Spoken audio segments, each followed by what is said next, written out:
Our next speaker is going to be talking about building apps with no code. She is the creator of MooneyFest app. She's the founder of UC Charlotte, who's advocating for women in tech through digital presence and community involvement. She's a senior product designer at ADALO, which I'm not pronouncing correctly at all, ADALO, and she has her bachelor's from West Virginia University and got certifications from General Assembly and Wiley, which I know a lot of us here have had the opportunity to work with them. So I am so excited to introduce you to Samantha Shaibani. Thank you. Hey, everybody.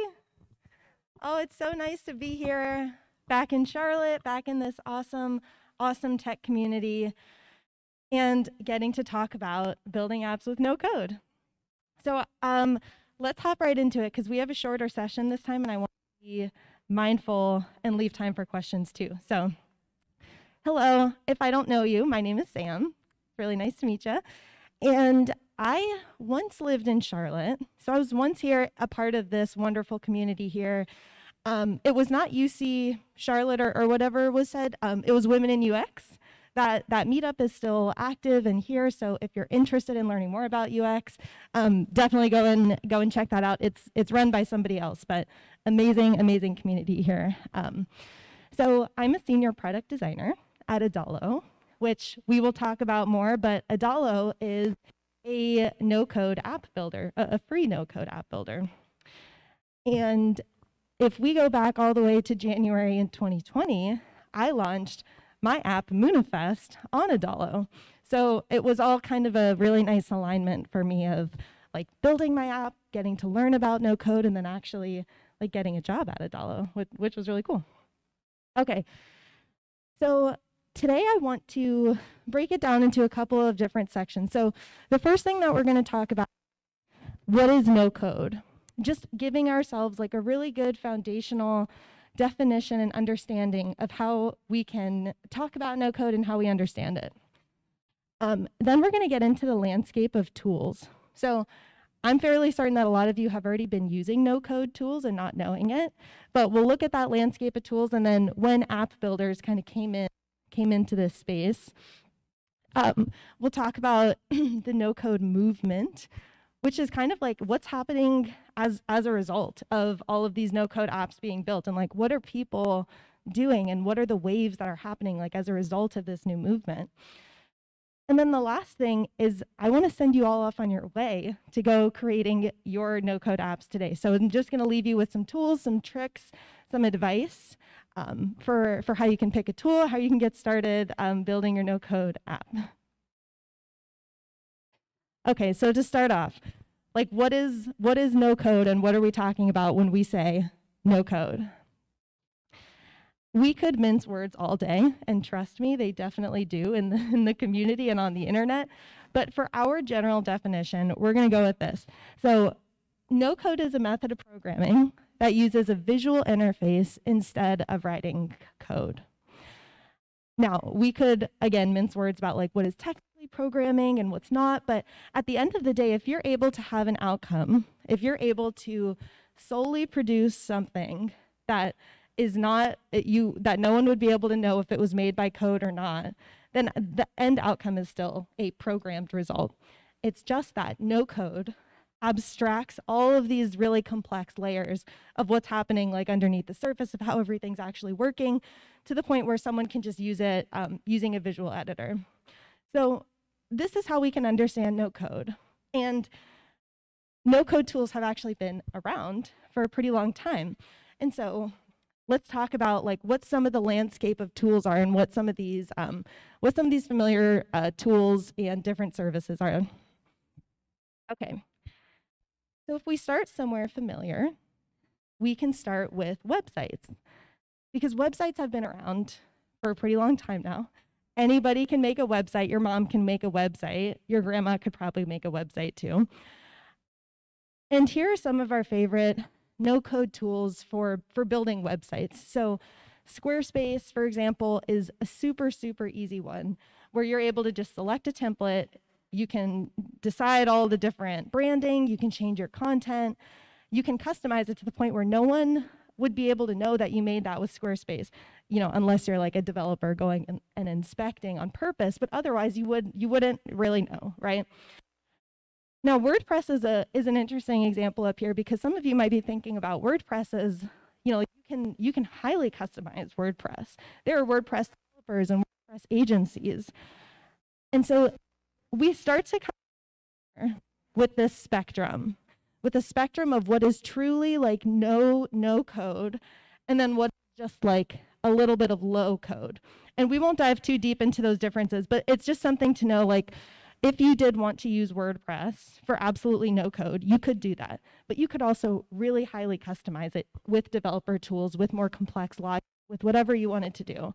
And so that's why this whole space of no code is super, super interesting. So the second thing, some things we might be already familiar with are automations.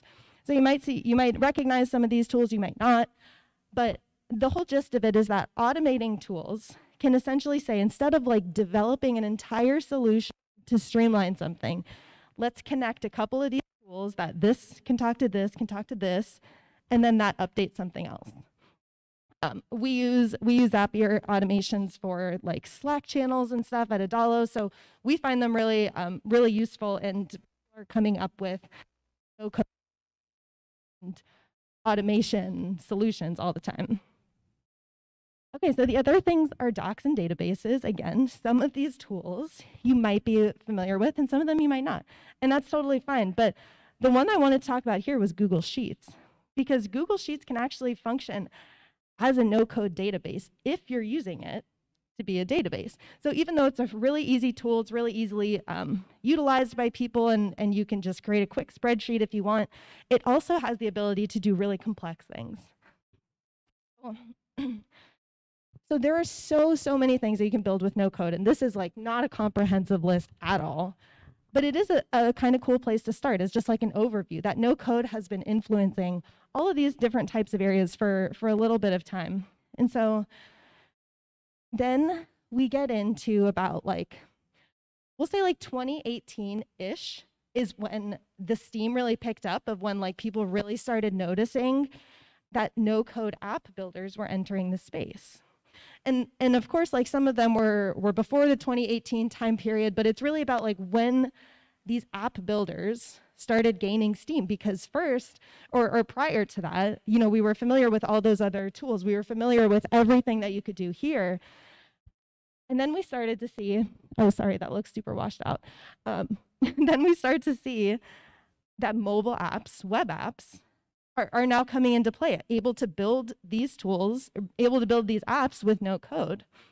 And just really quickly, the way that we can identify the difference between a web app and a website is simply a logged in user experience.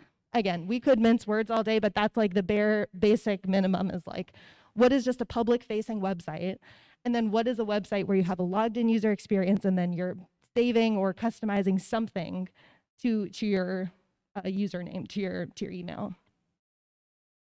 And so in the 2018 area, we saw all of these new tools pop up. So we saw ADALO, Bubble, Glide, Thunkable, like so many more than even just what is listed up here, of app builders that are completely simplifying that really complex technology, all of the things that we don't understand about websites, the same way we didn't have to understand them when we used Squarespace.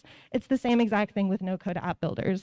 So I want to talk a little bit about what the differences are of the common features, the common functionality, and how it might feel a little bit different than the tools we once knew about what it will feel like getting into building apps with no code. So the first thing is this idea of like pre-configured components. And so when you're using a no-code app builder, you're likely going to be looking through a library of all of these like app components. So for example, say you want an image list. Maybe you want a carousel. Maybe you want a search feature at the top. Maybe you want a bottom navigation. So imagine the same exact way you're looking at these different components in any of those other no-code tools, it's the same exact thing for app builders. And so what you're able to do is just search through this list, you decide what type of component you want, and then you drag it onto your screen.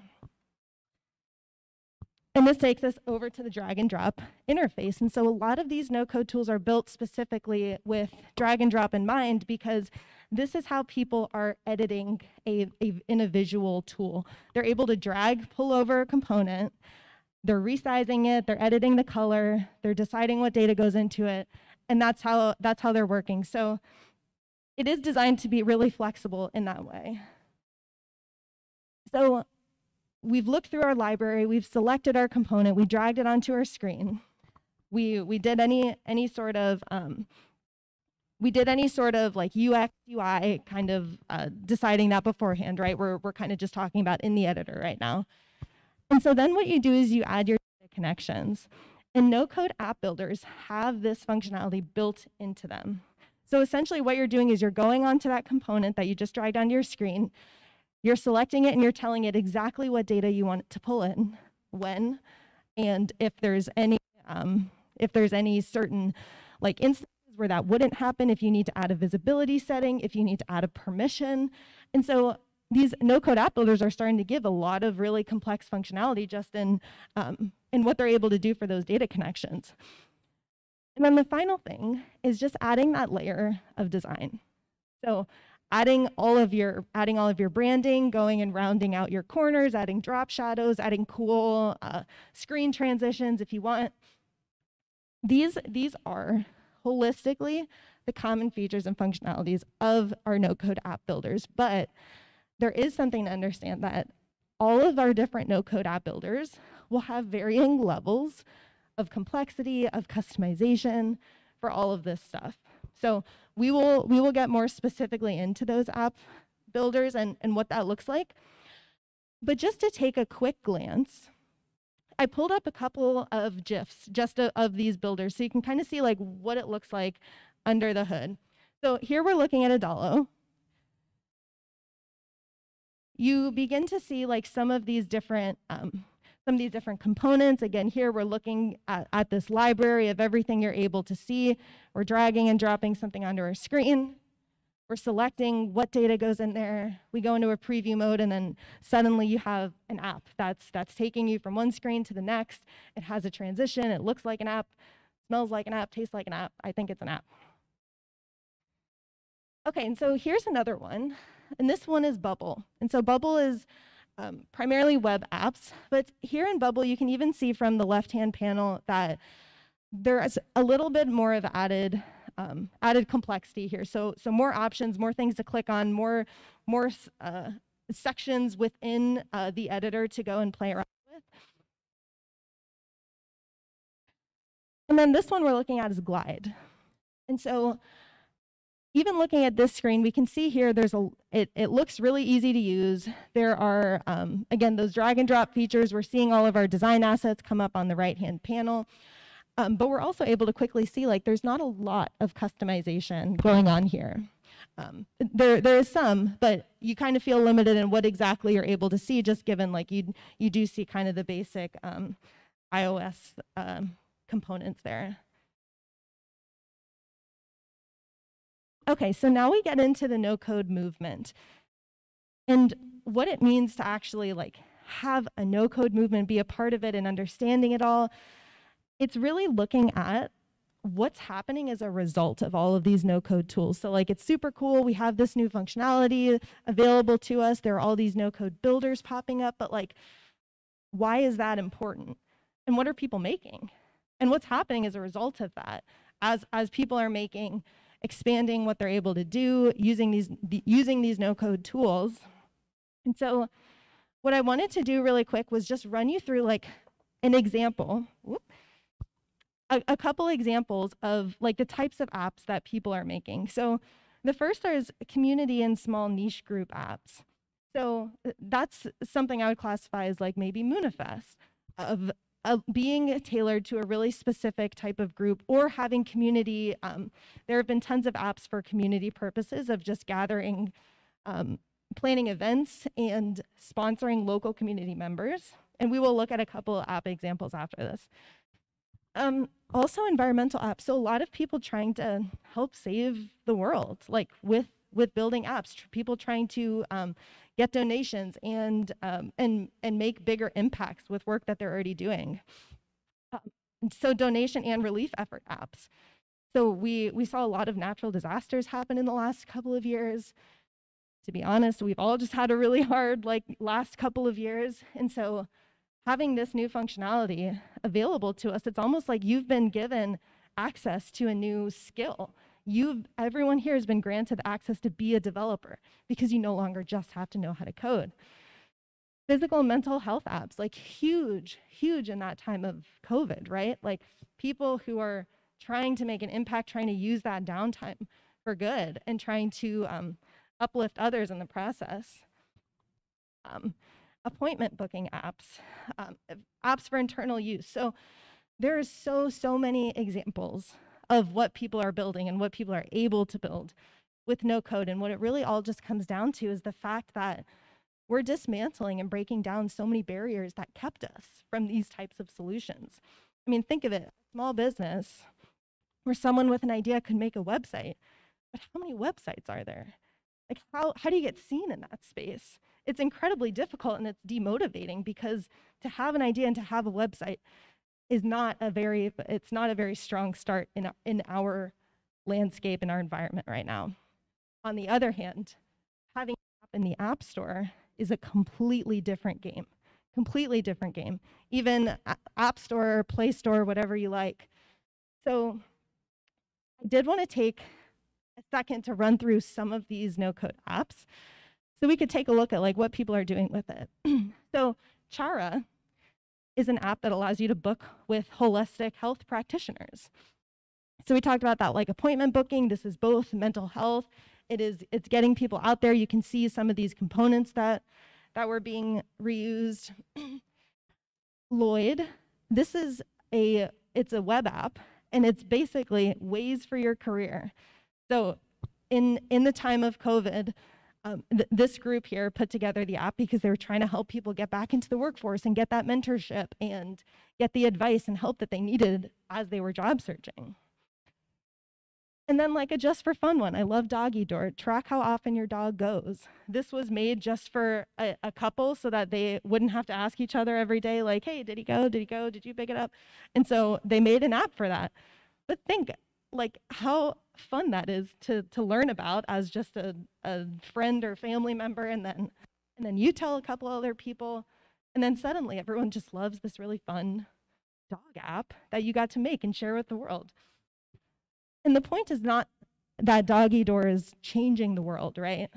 The point is that Doggy Door empowered people to think outside of the bounds of what they were normally thinking and allowed them to come up with a new solution. And now, when these people come and face a new problem or face any type of roadblock, they have a new tool in their arsenal. They have this ability to now solve problems with no code. Okay, so the final thing I wanted to leave you with was how to get started with building your own no-code app. And so here are a couple more examples. And I will share, I don't know if Fleurix is sharing, but I intend to share this slide deck so you guys can access this again. These are just some of the no-code app builders out there. I've used most of these, not all of them, but there are totally there's so many more app editors and things to look at other than just what's up here. But I do recommend this is a good place to start if you don't know where to start. So when you're picking your no-code tool, you want to look at a couple of different things. So the first is going to be platform compatibility. Not all editors, not all code app builders are going to allow you to build on the same platform. So if you intend to build something for just iOS, or you want to build for both Android, or you want to build and make something a desktop web app or a mobile web app, those are all things to just research before deciding on your tool. So functionality and power. We had talked about how there is this varying level of complexity across these no-code app builders. And because of that, there is no such thing as like the best no-code tool. And I've had someone ask me that before. They're like, what's the best one? And that is potentially like the wrong question to lead with. Right? Like, think of it less about like what is the best tool, and think of it more about which tool has been built out, like which one has the strong arm that I need in order to satisfy my solution. And if you don't know what you're building, then start with anything, and that makes it super easy. Okay, so the plugin marketplace, this idea is really cool because what's happening with no code app builders specifically is that, as we saw, like there are these libraries of components available for each of these no code app builders. Now, this library of components oftentimes can be contributed by external developers. So another really exciting part of the no code movement, which is that developers are engaging with it too. It's not driving them out. It's not like taking anybody's job. In fact, if anything, we're going to need more developers to continue building out this no-code software for the rest of us to use. But what's really interesting about this plugin marketplace idea is that developers can be contributing, say, a component to the ADALO marketplace, or they can contribute in a component to a bubble marketplace. And so what they're doing is, coding up something, say like a map feature. Say they're coding up a map feature, they share that code, they plug it into the marketplace, and suddenly as a maker, as someone making an app, you have like all of these other options. And so think about the pace of which the tool itself, these tools are growing as a result of having this essentially like open source contribution like to these no code builders. And so that's a really, really exciting thing. And you know that if tools do have a plugin marketplace, that they're going to be pumping out like a lot of really great components, and that's naturally going to expand the functionality of your app. Okay, so design tools are another thing. The amount of customization that you're able to get with design tools, for example, you might be able to add rounded corners, a drop shadow, and a smooth transition on one, and another app builder might just give you the ability to, add like a border or something like that. Okay, so you're definitely going to encounter a little bit of a learning curve when you start out with apps. That's totally to be expected. Like, remember, you're learning a new tool. It's supposed to be a little hard, right? A little hard is okay. So the thing that I advise you to look at is look at these different tools in terms of their help resources and their educational resources. Because when it really comes down to it, when you need help building your app, or if you have a question, it's those communities that you're going to rely on. So look at the communities, look at the forums, look at the different resources, help docs, or videos that these tools have available. And of course, like go online and start playing around with some of these no-code tools. There are so many, especially like I gave you guys just a couple examples of no-code apps, but most of these tools have like a showcase page. So you can go on and look at all of the apps that have been built on there and start to get inspiration. What I want to leave you all with is, what are you going to go build with no code? Now that you know that everyone in this room is a no code developer, what are you going to go and make? And I think that I just hit the 25-minute mark, but I can have one question. Okay. Okay, thank you. Does anyone have any questions? Thank you. Sorry. Thank you so much, Samantha. Let's have some questions. You want your name? Hello, my name is Carla. Thank you so much for your presentation. I have a couple questions, but I'm gonna just leave it to one. So I was wondering, when it comes to the no-code application building, do larger corporations use these, or is it kind of reserved more towards personal use or like startups? And then also, when it comes to deploying these to the App Store or the Google Play Store, what is the ease of everything? Like, is it a quick or a long turnaround time, and kind of just what the process is of that?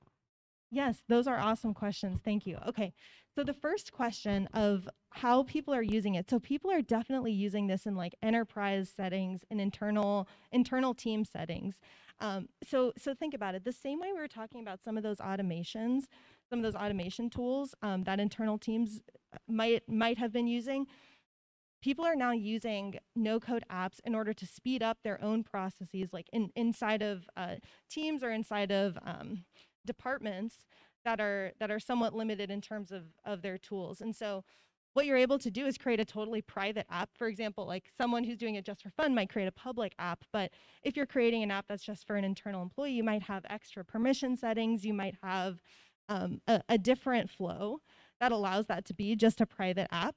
And that's definitely like there's so many solutions. Even up on ADALO's website, you can go and see all the different types of tools that people are building for their teams, for their companies, and really just able to pump out really great solutions.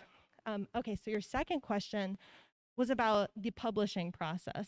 And so all of these no-code tools, all of them will have help docs that explain how, like, the step-by-step process, which is definitely like a finicky process if you've not done it before, if you've not been an Apple developer. But the thing is they spell it out like word for word how to do it, because remember, they're making a software for people who are not expected to know any of these terms, like not expected to understand any of it. So but in general, this is how it goes. You go on Apple Developer or Apple App Store Connect, and you create an account there. You essentially like sign yourself up and say, I'm a developer.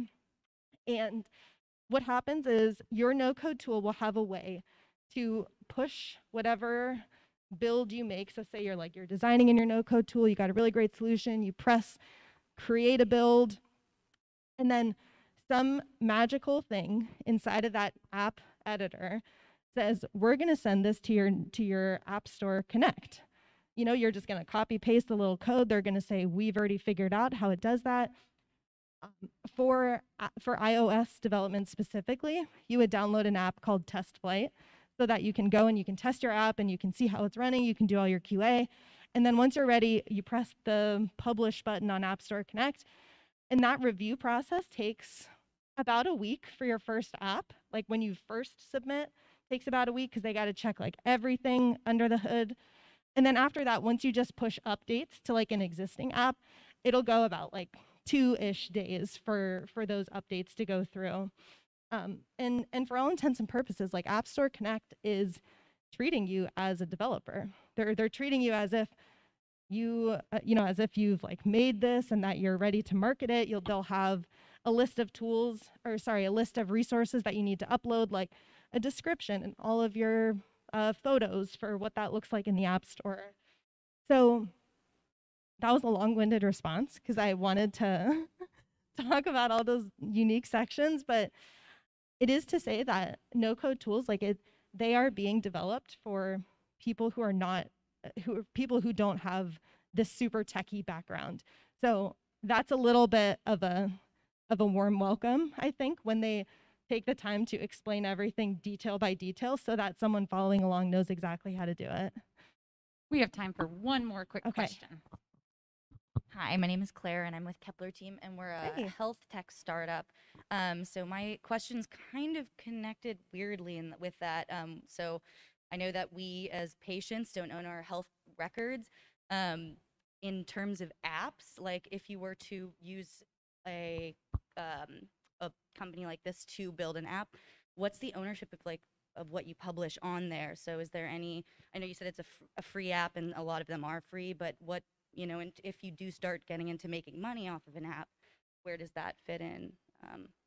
Sure, yeah. Okay, so I want to make sure I touch on like the fact that a lot of these no-code tools are free to build on.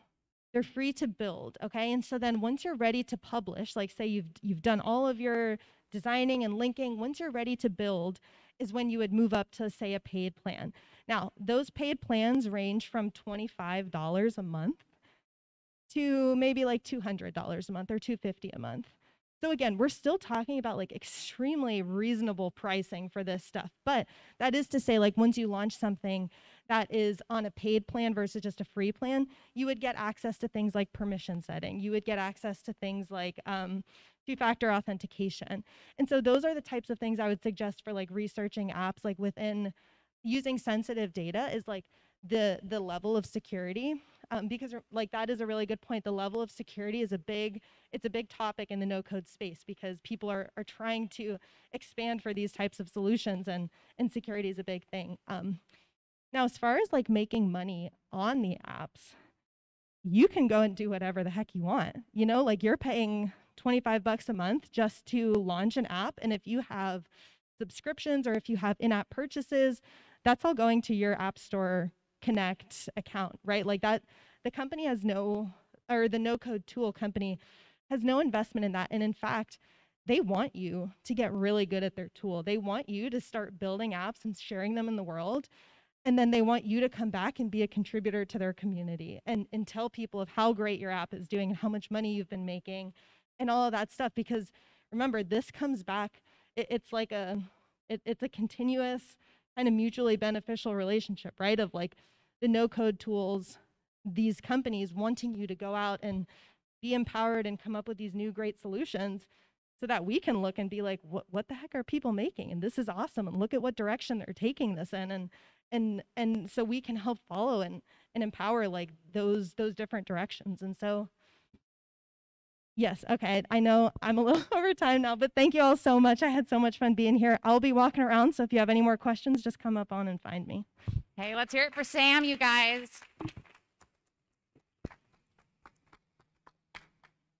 So if you are, if you're the type of person that is ever trying to solve a problem and thinks, hey, there's an app for that, Sam literally just told you how to build that app. So I would expect to see it on the App Store. I would expect you to be out and playing your game and doing your stuff. It is now almost 11:35, and we're going to start in on the next talk. One of the next talks is something I'm really excited about. But let's take a minute because you guys have been sitting indoors with pants and shoes on, and we haven't done that in a long time. So how about you stand up?